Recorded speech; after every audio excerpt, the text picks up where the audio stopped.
یہ قادیانیوں کی بھی نقل نہیں کر سکی۔ میں ان کے جلسوں میں جاتا ہوں، جب ربا میں ہوتے تھے تو خلیفہ کہتا تھا کہ بھیڑ چال نہیں کہ سارے بچے انجینئر بنتے جاؤ، یا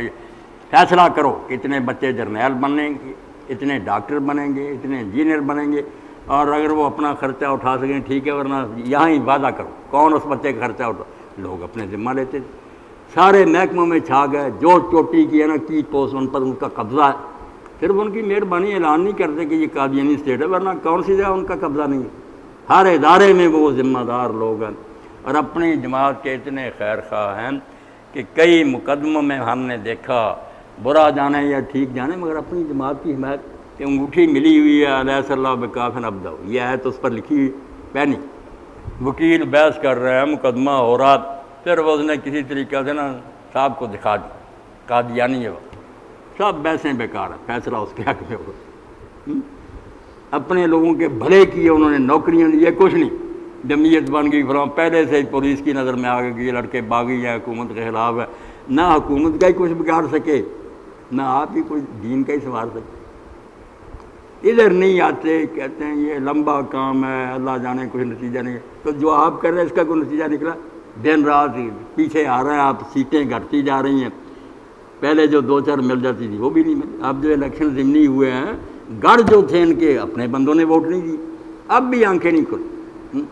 اور اب یہ رد کرتے پھرتے ہیں، مگر رد کرنے کا کیا فائدہ؟ جب وسیع مظہر صاحب نے یہ بات کہہ دی اور کہتے ہیں اب کوئی طریقہ نہیں کہ اس کو پتہ کیا جائے سچا، وہ اس مجلس شورا میں تھے، آخری اجلاس جس میں مودودی صاحب آئے اور انہوں نے کہا یار میں نے ہی کہا تھا نا کہ تجربہ کر لو پاکستان میں یہ الیکشن کا، ورنہ ہمارا راستہ تو نہیں تھا، اور میں نے اسی وقت ترجمان میں لکھا تھا کہ یہ جو حالات بن گئے ہیں لا الہ الا اللہ نعرے، شاید اس ہنگامی فضا میں لوگ نیک لوگوں کو آگے، مگر اگر نہ یہ ہوا تو پیچھے لوٹ جائیں گے، اسی وقت لکھا تھا۔ تو جب دیکھ لیا نہیں لوگ ہمیں پسند کر دے، اصل کام کی طرف آؤ، چھوڑو اس الیکشن کو، ہیں تو ساری شورا نے جواب دے دیا، میاں طفیل عمر دوسرے صاحب نے کہ ہم نہیں آپ کی بات مانیں، وہ غمگین چلے گئے پھر، اور یہ بات جنہوں نے چھپا لی وسیع مظہر صاحب نے باہر آ کر بتا دی کہ مودودی صاحب نے یہ کہا اور ساری شورا نے انکار کر دی۔ اسی لیے مولانا ابوالحسن ندوی اپنی کتاب میں لکھتے ہیں کہ میں نے جو آخری ملاقات کی اس سے پتہ چلا کہ وہ غمگین تھے، بددل تھے، کہ میں جو چاہتا تھا کہ واپس ہو جائیں لوگ، نہیں مانا، اور اس کا نتیجہ بھی دیکھ رہے ہیں، دن بدن پیچھے جا رہے ہیں، باز نہیں آتے، چسکا پڑ گیا لوگوں کو۔ کوئی اللہ کا بندہ اٹھتا ایسا ادارہ بناتا، یہ تحریک اسلامی والے چاہتے تھے کہ وہاں مرکز میں کوئی جگہ بنائیں لڑکے لڑکیوں کے لیے یہ ادارہ، وہ بھی انہوں نے جگہ نہیں دی، فوج نے کیا کیا۔